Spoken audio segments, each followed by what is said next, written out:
নতুন তদন্ত রিপোর্টের পর আবারও আলোচনায় বিডিআর হত্যাকাণ্ডের ঘটনাটি। জাতীয় স্বাধীন তদন্ত কমিশন তাদের পূর্ণাঙ্গ প্রতিবেদন প্রধান উপদেষ্টার কাছে জমা দিলে এ সময় বের হয়ে আসে নানান চাঞ্চল্যকর তথ্য। বিডিআর হত্যাকাণ্ডের মূল উদ্দেশ্য কী ছিল, কারাই বা এর সাথে জড়িত ছিলেন, এ নিয়ে বিস্তারিত জানাচ্ছেন সাদিয়া সিদ্দিকা। ওই সময়ের সরকার তার ক্ষমতা নির্ধারিত করতে চেয়েছিলেন, বাংলাদেশ সবাই স্থির করার জন্য ষড়যন্ত্র ছিল এবং সেনাবাহিনীকে বিজিবিকে বিদ্রোহ সময় বিডিআরকে দুর্বল করতে চেয়েছিলেন। 2009 সালের 25 ফেব্রুয়ারি ঘটে যাওয়া বিডিআর হত্যাকাণ্ড বাংলাদেশের ইতিহাসে সবচেয়ে নৃশংস ও বিভীষিকাময় বিদ্রোহগুলোর একটি। মাত্র 2 দিনে পিলখানায় প্রাণ হারান 57 জন সেনা কর্মকর্তা। ধ্বংসস্তূপে পরিণত হয় পুরো সদর দপ্তর। ঘটনার পর থেকে আলোচনায় উঠে আসে পরিকল্পিত ষড়যন্ত্র, রাজনৈতিক উদ্দেশ্য এবং বহিরাগত শক্তির সম্পৃক্ততার নানা অভিযোগ। সম্প্রতি বিডিআর হত্যাকাণ্ড নিয়ে জাতীয় স্বাধীন তদন্ত কমিশনের সভাপতি মেজর জেনারেল অবসর আলম ফজলুর রহমান এক বিস্ফোরক তথ্য তুলে ধরেন। তার মতে, শেখ হাসিনার ক্ষমতা দীর্ঘায়িত করা এবং বিডিআর সহ অন্যান্য বাহিনীকে দুর্বল করাই 2009 সালের বিডিআর হত্যাকাণ্ডের প্রধান উদ্দেশ্য ছিল। রোববার সন্ধ্যায় প্রধান উপদেষ্টার কাছে তদন্ত প্রতিবেদন জমা দেওয়ার পর কমিশন কার্যালয়ের সংবাদ সম্মেলনে তিনি এই মন্তব্য করেন।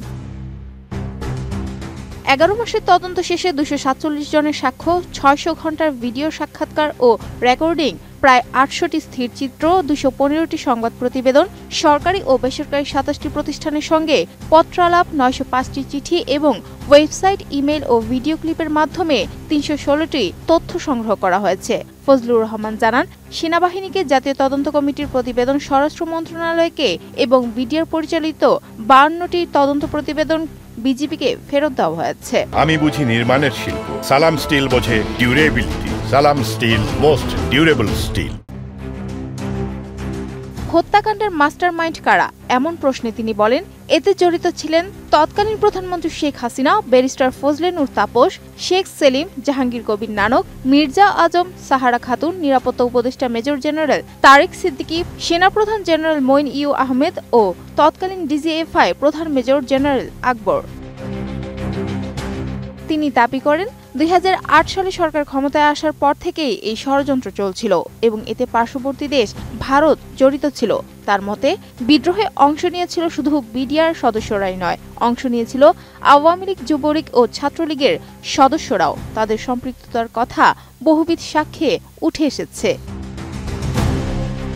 সংবাদ সম্মেলনে তিনি আরও জানান, বিদ্রোহের সময় 921 জন ভারতীয় বাংলাদেশে প্রবেশ করে, তবে 67 জনের কোনো খোঁজ পাওয়া যাচ্ছে না।